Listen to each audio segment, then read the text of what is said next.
It can be breathtaking to watch an osprey fly right over your head.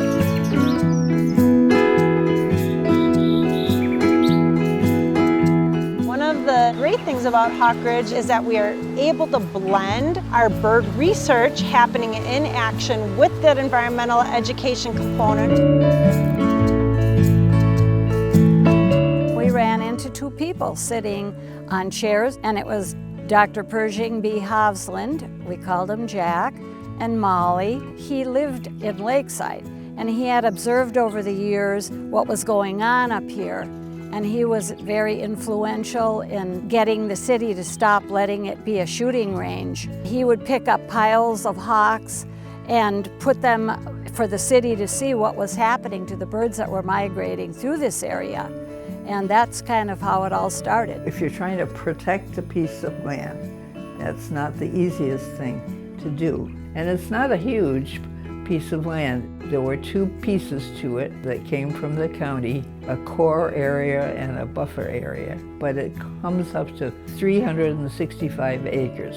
Jack Hosson tasked me to find out about the land, and we found that if we wanted to buy the land and it would have to be on a bid, we did not want to do that. We searched, we found that the city could negotiate with the county for the tax forfeit land. They gave us a loan. Then we, that is Duluth Bird Club, would give money to the county and buy the land and then give it to them. Now, to make this work, you have to have a classification of a nonprofit.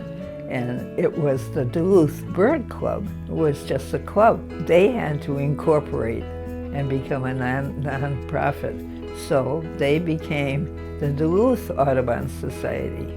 Hawk Ridge was a committee of the Duluth Audubon Society, and we managed it, and then it became obvious that the best way was to have scientific people managing this. It stayed very small. The people in town didn't even know we existed or what it was. The community, I think it's important because it is part of Duluth. It's a chance for the public to see something live and realize that it's not stuff that's a real animal, and they're all wild animals. You don't realize that they look pretty tame, but they're all fiercely wild animals. The people who have been running it for the past couple decades have really made it much more inclusive, much more popular. Birds are fascinating. You can't ever learn everything there is to know about the bird. Some of them are experts at catching blue jays and robins, and others are experts at catching warblers. You can hear the waves right behind us. This Lake Superior is one of those main features that influences migration. And so all along the North Shore we have that great geology, that rocky shoreline. So the boreal forest is an important ecosystem. All of northern Canada comes across, and then it comes right down to Duluth. And everything to the west is prairie. So we're actually getting to study birds that are actually coming out of the boreal forest. And there's nobody else in the world better suited than us to study that biome. We're at the beginning of the Mississippi Flyway, and 60 to 75% of the migratory birds in North America come through here. That's incredible.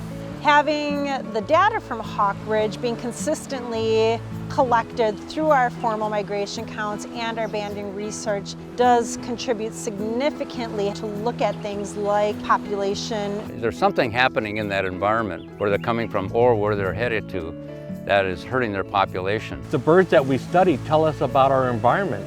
In the 60s and 70s when bald eagle populations, they were uncommon here. Many of the populations of raptors were hit very hard by the DDT era. That's why we do some work with the EPA lab here. It's all about all of us, not just about the birds. Hawk Ridge, we've been observing and counting and banding and educating about birds for 50 years. 50 years of data has taught us some things. Year after year after year, you start seeing patterns. You're going to have ups and downs with birds. Hawk Ridge has also been a kind of a mentor.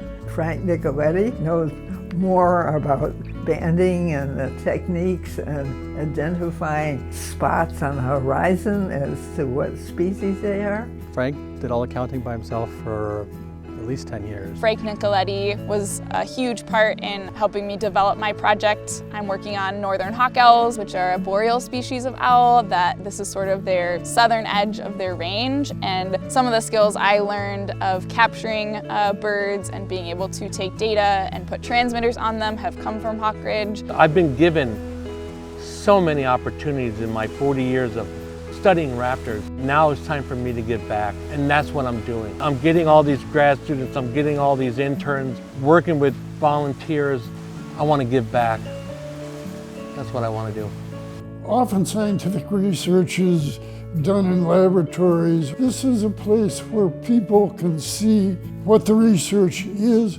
We are able to blend our bird research happening in action with that environmental education component for all of the visitors. We have a wide spectrum of education programming available. Everybody from preschoolers all the way to college students. I ended up working with the kids' cart. The children who, once they're banded, know that they can come back and be recaptured. And they just, love to know that they've grown an inch or 2 inches. Investment to Hawk Ridge primarily does come from the support of our amazing members and donors. And so that is one of the ways that we have continued to sustain our operations. There's lots of volunteer jobs at Hawk Ridge. There's always the need for contributions because we are trying to make this world-class professional. It's been a wonderful place to be involved with, and I'm happy I've been able to be a part of it for so many years.